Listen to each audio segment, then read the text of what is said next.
All right, everyone, welcome once again to our Wellbeing Connection class, where we are focusing all about summer health during the month of June. It feels like summer out there. Summer, the official start is right around the corner, I believe, next week. And today in the Wellbeing Connection, we are focusing all on sun safety. So this is going to be a really fun class because there's two of us with you today. I'm Shayna, the dietitian. We have Kim along, one of our pharmacists. So we're going to go back and forth and give you guys lots of great information from both perspectives in terms of sun safety. Okay.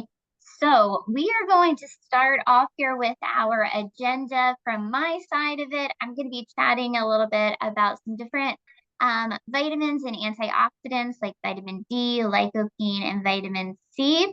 And then, Kim, you've got a great lineup here for us with some information about sunscreen, insect protection, and just overall summer travel health. So we are going to start you off here with a poll question from Kim. I love poll questions, Kim. So here is your question if you want to throw it out there to them. I have the poll up that they can answer now. So the question being, how often do you use sunscreen? And I really love your responses here, Kim. So every day, no sunspots, or maybe just on the days you go to the beach. Or I love this one. What's sunscreen? AKA, you usually don't use sunscreen. Or, maybe you're in that boat of some days, if you remember, you apply it. And Kim, I'll be honest with you. Growing up, I was more of just like a beach day type thing for me. And now I've transitioned to make sure that I at least always put it on every day on my face. So I at least have that covered. Hey, improvement's good. Yes, progress, right? Okay. Exactly. Okay, I'll go ahead and end the poll here. We're kind of a little all over the place. I'll share our results. So, Oh, okay. yeah, you got a wide variety here. We do. We have a little bit. I would say a majority is some days if they remember it, and every day. And some are bringing up the beach days only. All right, not too bad. So hopefully I can share some information with everyone so that you can see the importance of sunscreen. First, I want to shed some light on sunscreen, just some basic knowledge of what sunscreen is and the different types. So there's really three categories when it comes to sunscreen. One being chemical, which what it is it absorbs all the UV light from the sun and it converts it into heat, which is then released from the skin. We have mineral, which is a physical barrier. And most people probably remember in movies and whatnot, the people that are laying on the beach with the white nose. That is an example of the mineral. Sunscreen, where it's that physical barrier so the UV light can't get to your skin. And then we have hybrids, which is a combination of both that gives you the kind of the best of both worlds. Also, I wanted to go over a couple terms. A lot of people know SPF, but they don't actually know it means sun protection factor. And SPF really only pertains to the UVB protection. And when we're talking about sun rays, we have UVA and UVB. UVB is what turns your skin to sunburn, right? It's what makes me look like a lobster if I'm out in the sun too long because I'm very pale. UVA is actually the light that is the rays that are responsible for skin cancer. So a lot of people don't realize if you're only getting something that is SPF, you're only protecting against sunburn, not skin cancer, sorry. So the best thing is really to have a broad spectrum sunscreen so that you're protecting against both UVA and UVB rays.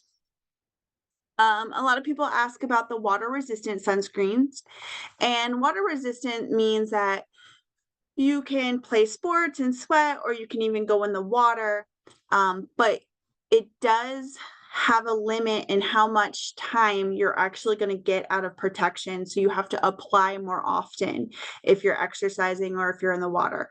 Most of the water resistant sunscreens are only good for 40 to 80 minutes, and they'll clearly say on the label which one they are.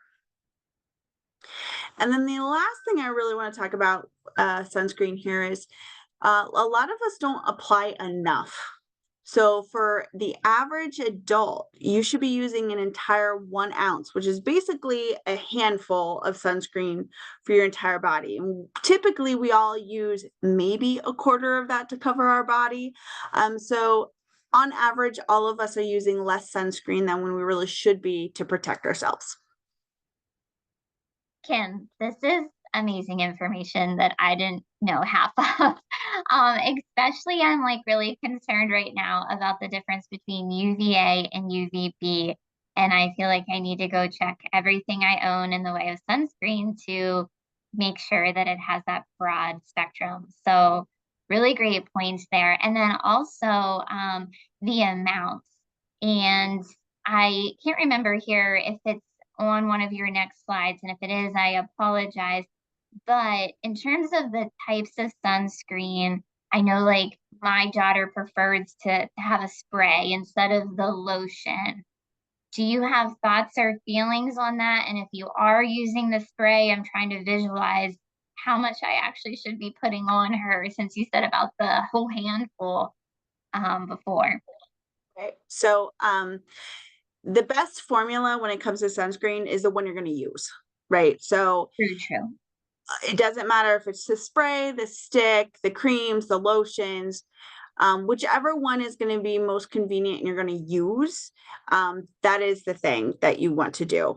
With the sprays, you want to do a nice even spray over the body part that you're protecting, but it's also recommended to lightly rub it in after spraying it on, just so that it gets full contact, because sometimes the spray doesn't come out quite as even. So you might hit one spot and then there will be a one little tiny spot that gets sunburned. So if you spray it and then you gently rub it into the area and make sure you cover that whole area, it does a better job at full coverage then. Okay, makes sense. Yeah. Good. Yeah. So as she had said, there is a myth that some formulas are better than others. There is no studies or anything showing that. It's really whatever you're going to want to use is the best one to have on hand. So I've also heard a lot of people say, well, I'm darker complected, I don't need to wear sunscreen. And that's actually not true. Although melanin, which is what allows us to have darker skin tones, does have some natural protection against UV rays, it is not sufficient to protect you against the sun's cancer, the skin cancer, the sunspots, or even sunburn. So even if you are the darkest complected person, you should be using sunscreen. Everybody needs it. There is not enough natural protection from skin tone alone. The SPF values, you'll see a whole bunch of them, right? You have 15, 30, 70.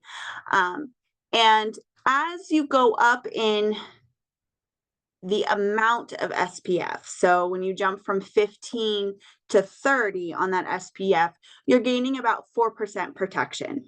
But each time you do a jump up, the amount of protection gets lower. And that's because an SPF of 15 gives the average person about 93% protection against the UV rays, whether they're UVA or UVB if you're using broad spectrum sunscreen. So the CDC says everyone should be using at least 15. The Association of Dermatologists say everyone should be using 30 and above. Some people like to have a light tan, so they stick with the 15, so they're preventing as much as possible. For people like me, who are on the fairer side, I definitely recommend starting with the 30, because even the 15, you can get a fairly decent sunburn if you're not paying attention.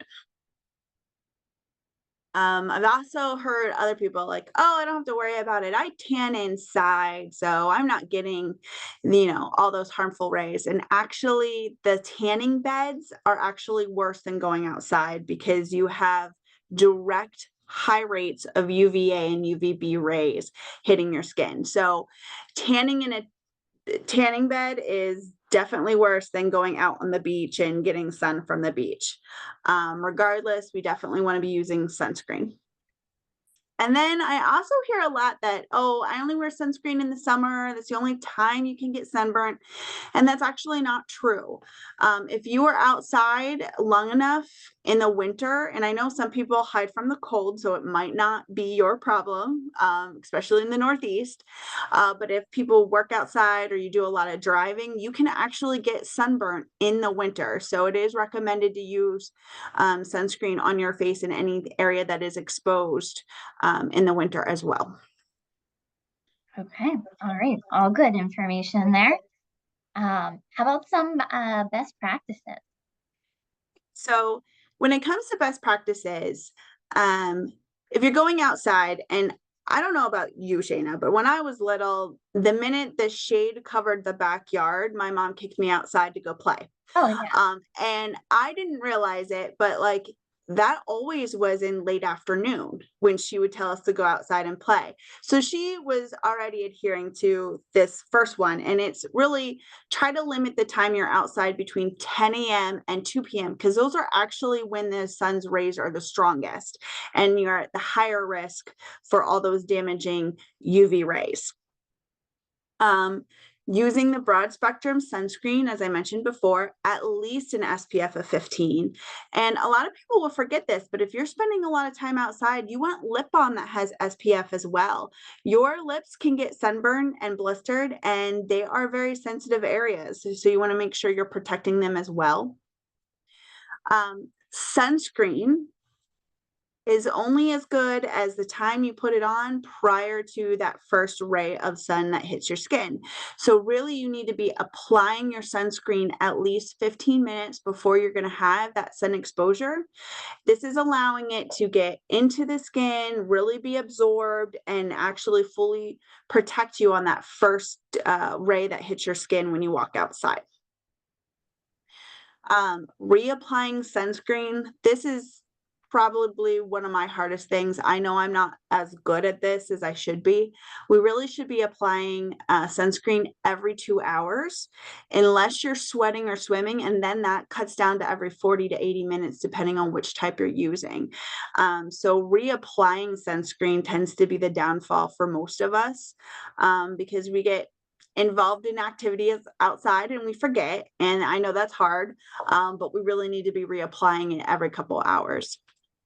If you're someone who's like, well, I really don't want to wear sunscreen, but I want to protect myself as much as I can, there are ways to protect yourself in addition to sunscreen. Wearing light colored clothing that is long sleeved, broad brimmed hats to give you extra protection for the face and the neck. If you can hold that piece of clothing up and you can see through it, it's not going to protect you from the sun. So that's why I'm saying tightly woven clothing. You don't want to have the light that you inside your house passing through, because if the light inside your house can pass through it, the sun is going to pass through it and you're not going to get protection from it. There are some clothing out there that's labeled UPF, and it is correlates to an ultraviolet protection factor. And these are clothes that actually are stated to protect you from UV rays. The minimum protection is about 30, and it can go up past 50. Once again, I would say like the minimum of 30 is kind of equivalent to our SPF 15 in sunscreen, right? You're getting the basic amount of protection. Could it be better? Yes. It all depends on how much protection you really want, but that would be the lowest in the clothing that you could get. Kim, I feel like I have so much work to do in terms of my progression here with skin protection, especially you mentioning about protecting your lips. Like I definitely don't think about that. I have my chapstick sitting right here, and as you were talking, I was like, "Does it say anything?" And it does not. So this is really, really great information. So thank you for sharing all of that with us for sure. Like I said, I definitely have work to do. So, We all do. No one is perfect. It's finding out little nuggets where you need to improve and then working on it. That's all you can do. okay. Well, thank you for making me feel slightly better. um, All right here. So kind of along those lines here, let's chat a little bit about vitamin D. Vitamin D is known as the sunshine vitamin. And why I'm bringing it up here today in conjunction with talking about protecting our skin is because sunscreen may block some of the processes that happen to create vitamin D. All right. So we absorb those rays from the sun, and these different processes happen in our skin to create vitamin D from that sunlight. So since we're lathering up with that 1 ounce of sunscreen, right? Um, some of that vitamin D creation can still happen, but not usually the full amount. So it's really important, of course, to heed to Kim's advice and use all that sunscreen. But if we're doing that, how else can we make sure that we are getting some vitamin D into our day rather than just solely relying on the sun? Okay. Vitamin D being that essential nutrient to help with bone health. Okay. Vitamin D works hand in hand with calcium to strengthen our bones, but then also it helps promote a better immune system as well. So, where else can we get vitamin D besides the sun? The biggest one here at the top is going to be your fatty fish like salmon, tuna, mackerel. I always like to mention sardines. I know it's not a fan favorite, but they do count in this. Kim, do you like sardines? I can't say that I enjoy sardines, no. But Okay, aren't they the fair ones that are enough. used in Caesar dressing? Those are anchovies. Oh, those are Uh, anchovies. yeah. See there? I don't even know when I use sardines. Go on. Um, Eggs are another one, specifically the yolk of the egg is where we're going to get most of the vitamin D. Mushrooms, and then fortified foods like milk and some orange juices. All right, so here's a couple products from our stores. In the way of orange juice, our store brand over here on the left, specifically fortified with both calcium and vitamin D. In our Nature's Promise line, we have some hard cooked eggs all ready to go for you. So these could be a great addition to breakfast, a salad, an afternoon snack. If you've been hanging out with me for a while, you know I love our Nature's Promise frozen salmon, individually wrapped, so you can just pull them out as you need them. And then, of course, the mushrooms there local to Kennett Square, PA preferred. So lots of good sources there in the way of vitamin D. I did Um, not know mushrooms had vitamin D. they do. Yes, ma'am. Right. Next one up here, we're going to chat a little bit about lycopene. Okay, lots of studies going on about lycopene. It is an antioxidant, and it creates that red, pink, and some orange tones and hues in different fruits and veggies. And what the research is suggesting is that it may aid in skin protection against sunburn. Now, biggest note on this slide is the one on the bottom that it is not meant to replace sunscreen whatsoever. Okay. We still go with everything that Kim said. This is not a replacement. This is just a supplemental potential help, okay, with our skin, that it could potentially help strengthen our skin against sun damage, and potentially help reduce the intensity of sunburn redness if you do end up getting some of those rays in that redness. And because of all of those reasons, lycopene is actually an ingredient that you might find in some of your cosmetics or your other skincare products, specifically from watermelon. Okay, watermelon is a pretty big source of lycopene. You'll see lots of skincare products that say they have watermelon juice or extracts in them. Grapefruits are another one. If you haven't tried some of our freshly squeezed juices in the store, I would recommend the grapefruit one. It's pretty lovely. And then the big one folks think about with lycopene would be tomatoes.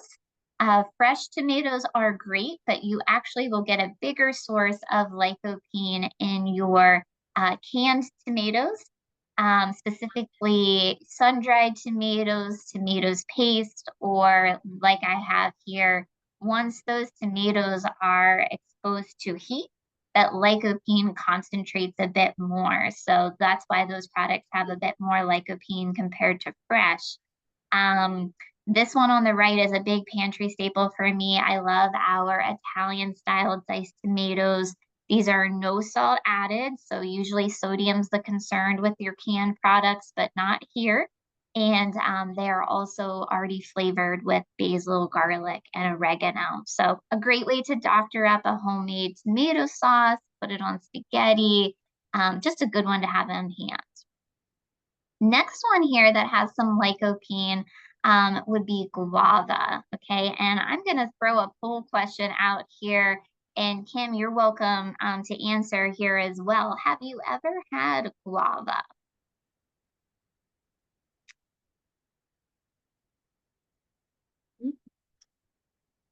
Okay, so some folks are saying, yes, you love guava, kind of. And this is the boat I'm in. I said, kind of. I've had guava flavored drinks. Okay. I'm a big fan of guava flavored drinks. Some folks are saying, no, but you'd like to try. No, not your thing. Or some of you have tried and you didn't like it. Where are you at on this, Kim? So I've had stuff flavored with guava and I didn't mind it, but I've never actually had the fruit. I don't think I've actually ever seen the fruit, honestly. I'm like looking at your picture and I'm like fascinated by the way it looks. Yes, yes. All right, well, I'll end the poll here. Once again, a little bit all over the place in terms of if you had it or you didn't. But this is on the right what the guava looks like that you can pick up from our stores. Now, like I said, lycopene is going to give that pinkish tone. So when you cut open the guava, nice, bright, and pink inside. The whole fruit is edible though, okay? You can eat the skin. It's a pretty thin skin. You can eat the seeds, but it's going to be that pink flesh that's highest in the lycopene. And you can use it, as I mentioned, like in drinks or smoothies. Those are common uses, but also if you're into making jams and jellies, widely used with different desserts, but it does have some savory purposes. There's lots of recipes out there to use it in like a barbecue sauce. So some fun and different ways to get in a bit of lycopene from guava. Um, Moving on here to the last nutrient I wanted to highlight, just in overall skin health, would be vitamin C, okay? It's really important for our skin's integrity to keep up with our tissues that build our skin. But the connection in terms of what we're talking about today with the sun is that if you do have sunburn or any type of sun damage, if we get in some of that vitamin C, it may help repair with that damage afterwards because vitamin C is big in terms of promoting cell turnover with those tissues, and the collagen production could potentially help with the inflammation that you have from sunburn in general. Um, so you can get vitamin C, of course, from lots of fruits and vegetables. Oranges are always thought of as being that high source, but there are some things that are even higher than that, which I have on here. We just talked about the guava. Guava all around is good for our skin. Not only does it have the lycopene, but it has a lot of vitamin C, as do strawberries and kiwis. And then things like bell peppers, another one that also has more vitamin C than an actual orange. And broccoli is a good one too. All right, Kim, back to you. We're going to talk about heat. Yes. Well, before I get started, I have a question for you. I heard that you can eat the skins of a kiwi as well. Is that true? Yes, not very appealing to me Okay. because I was of like, the fuzzy texture. It's kind of like a peach. Um, but yeah. Hmm. okay, I had someone say that they eat the whole kiwi with the skin, and I was like, I've never had kiwi with skin on. I didn't know if that was okay. I was just curious. Yeah. All right. Anyways, let's talk about some heat, right? getting in June, we're starting to dip our toes in the heat, and by July and August, we're well within 80-degree weather, 90-degree weather here in Pennsylvania where I am. I know it varies depending on which region you are watching from, but I wanted to go over heat exhaustion and heat stroke. And these are really important. These are things that you need to be able to identify, because if you're outside for a long period of time, heat exhaustion is something that you need to take care of. But if it's not taken care of, it becomes heat stroke, and that's an emergency situation. So how do you know if you have heat exhaustion? It normally goes hand in hand with some key symptoms. You will feel dizzy, thirsty, you'll be sweating very heavily, you'll have nausea, and you'll feel very weak. And those are the signs that you need to be addressing what is going on with your body right then and there before it progresses any further and ends up as a heat stroke where you end up in the hospital. So how do we avoid heat exhaustion? Well, we want to make sure that we're staying hydrated. So making sure that you're drinking lots of water, even if it's water with electrolytes in there. We want to make sure that we're taking breaks throughout the day in nice, cool, shaded areas, whether that's on your back deck or underneath a nice tree in the park, wherever you end up being. Also, if we wear lighter clothes, so if you're wearing the pastel colors, white, not wearing black because it's attracting more sun to you, and then protecting your skin, as we mentioned, sunscreen will also help a little bit with keeping your skin from getting as hot, but making sure that you're really staying hydrated and trying to make those activities outside during the cooler part of the day. So after 2 p.m. in the day. And then I also put in here to be mindful of medications. So some people don't realize some of the medications you are put on, whether they're antibiotics or blood pressure medications, some seizure medications, and also some mood stabilizer medications. There's a wide variety of them. Can make you more sensitive to the sun and can also make you more sensitive to dehydration. So that also can add another layer of an issue that could put you at a higher risk for heat exhaustion. So that's why I really want to focus on staying hydrated and taking breaks in cool places and wearing light colored clothing. Okay, yeah. And Kim, in the way of hydration, I threw this in here. We chat water all the time, of course, being that great source of hydration. If you're looking for some different ways to jazz up your water, here's some products to pick up in our stores. I love all of them.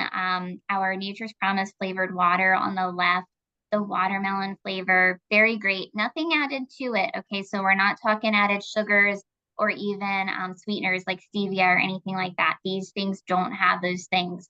These are just straight flavored waters that just have essences of these fruits. So whether you want the regular water, you want the sparkling water that we have in the middle that we offer in cans, or something like the seltzer on the end, all great options.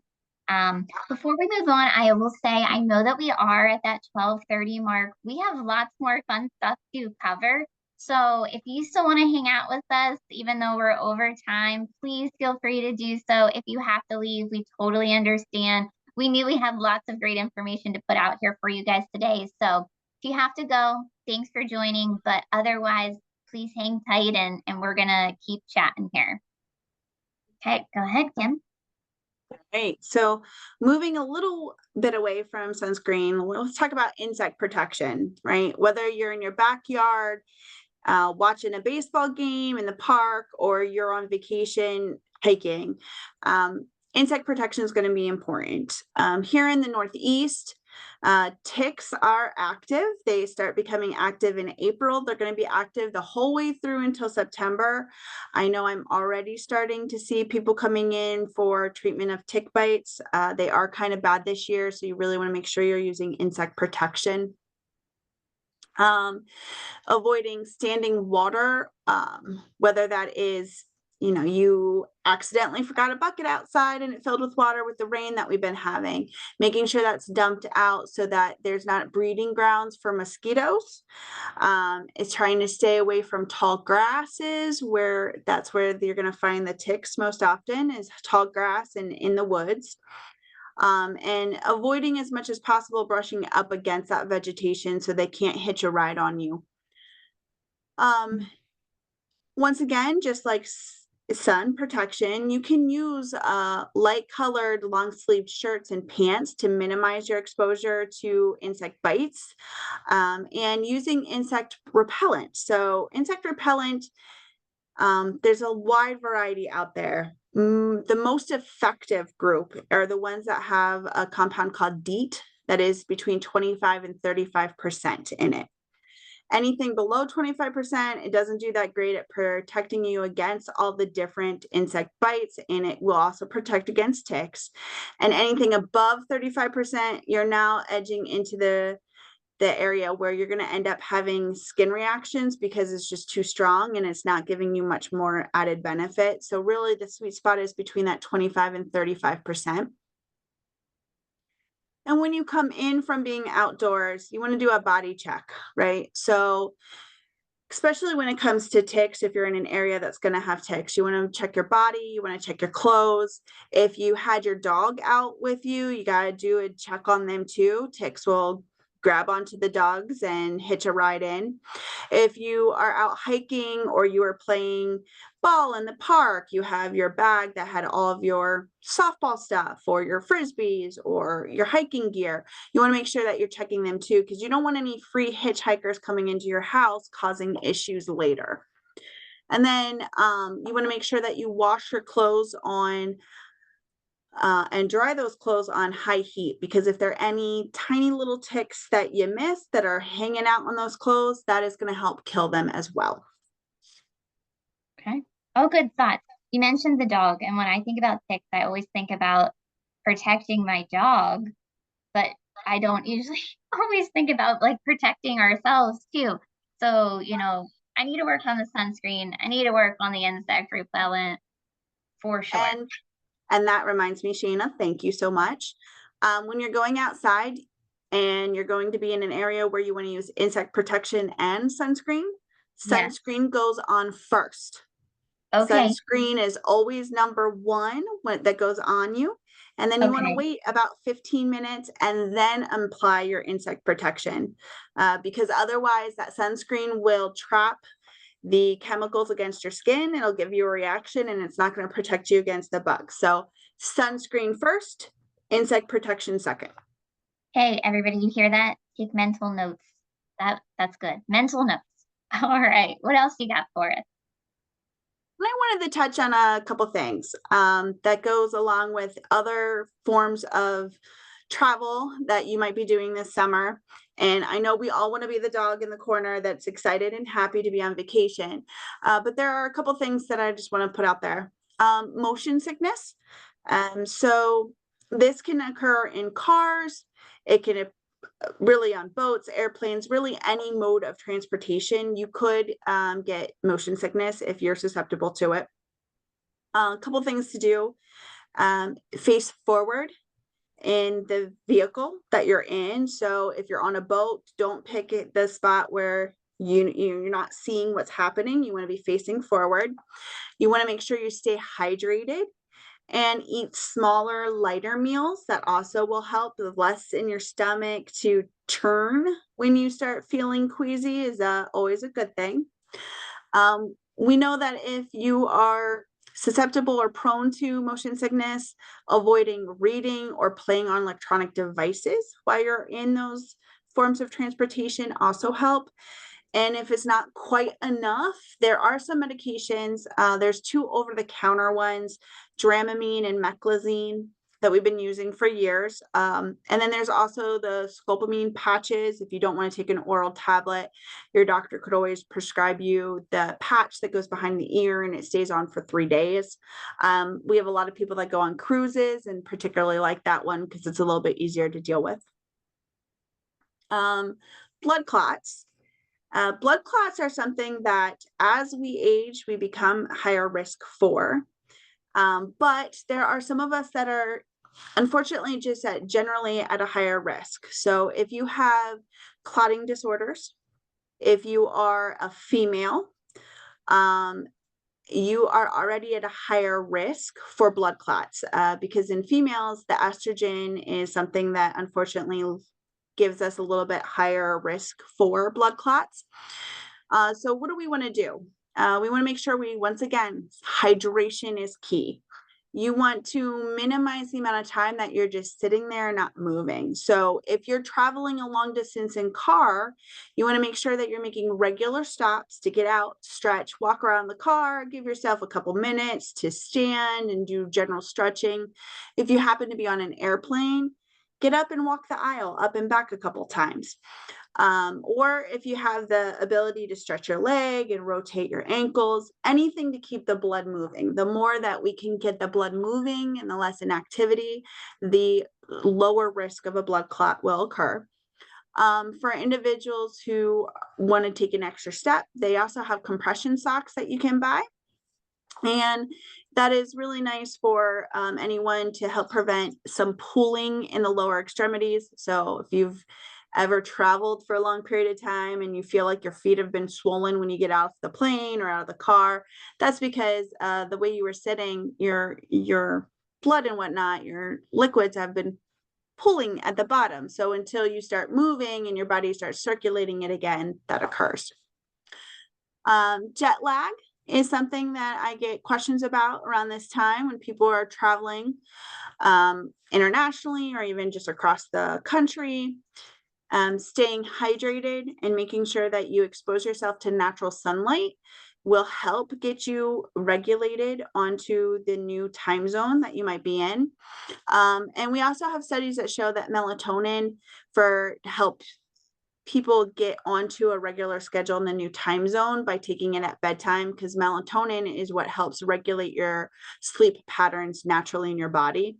And we do know that it does work for individuals that are experiencing jet lag. And then lastly, traveler's diarrhea. Traveler's diarrhea can occur for anyone who is very sensitive to changes in their environment. So you have some people that could stay in this country and go from East Coast to West Coast, and they'll have some issues with their gut. And for most of that, controlling the symptoms with something like Imodium allows you to be able to function. But there are some people who are going to be traveling international where they are going to be at a higher risk for traveler's diarrhea, which is actually a bacteria that causes traveler's diarrhea most often. And it's by drinking or eating contaminated foods. So making sure that you drink only bottled water, that you can actually see that the seal was intact when you break it. If you are adventurous and you're in these foreign countries and you're going to eat street food, you want the piping hot food right off the heat source, not something that's been sitting for a while. And then also, if you're traveling international, I do recommend having your doctor write for an antibiotic to treat traveler's diarrhea if you should get it. Okay. All right. Once again, such great information. Kim, I really thank you so much for being along with us today. All of this was fantastic. We're going to go ahead and get into some Q&A here. So I am going to stop sharing my screen and answer those questions. But just a heads up, if you are interested in the Wellbeing series that we showed today, we have more coming up with Jenna. We have a food safety class on June 25th with her. So the link is there to register. And then coming up this week, we still have lots of great classes ahead with our trending topics tomorrow and coffee chat and Feature Friday on Friday. Okay, so let me stop sharing my screen here and we will stop the recording.